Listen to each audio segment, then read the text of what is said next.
excitement and energy to the Chargers football team, and I think I'm gonna have the chance to do it, sooner than later. But right now I'm just playing my role, just trying to get better and trying to help others out, by getting better.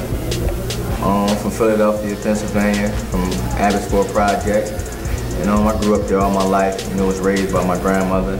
My mother and my father was in my everyday life. It just, when I was born, my mother was having trouble, and my father was in school. So my grandmother took me, and but like I said, my mother and my father, was in my everyday life. They did a great job, just as well as my grandmother. And I always told my grandma, I was gonna be in the NFL. How long my son in there, bro? It took me a lot to get to where I'm at right now, so I'm very confident. But at one point when I was at Syracuse, my confidence was at the floor. My freshman year, my dad was facing cancer. Things wasn't looking too good, and me and my father had a talk, and he said he wanted to see me play football. Before. At that time it was, God forbid something happened to him, and I went on and I played, but nobody at Syracuse knew, or nobody in my family or friends, or nobody knew me in the conversation me and my father had.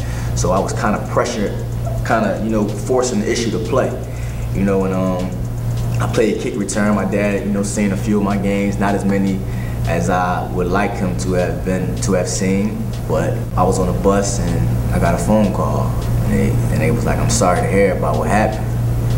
And I'm like nobody ain't never told me nothing, so I'm like, "What happened?"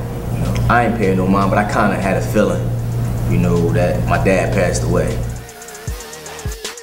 Being a part of a great team, having so many great people around you, when you walk in the locker room, you see Phillip Rivers, Antonio Gates, Darren Sproles, Sean Phillips, Sean Merriman, like you just around a whole bunch of people that you watched when you was 3-4 years ago, and now you here with them.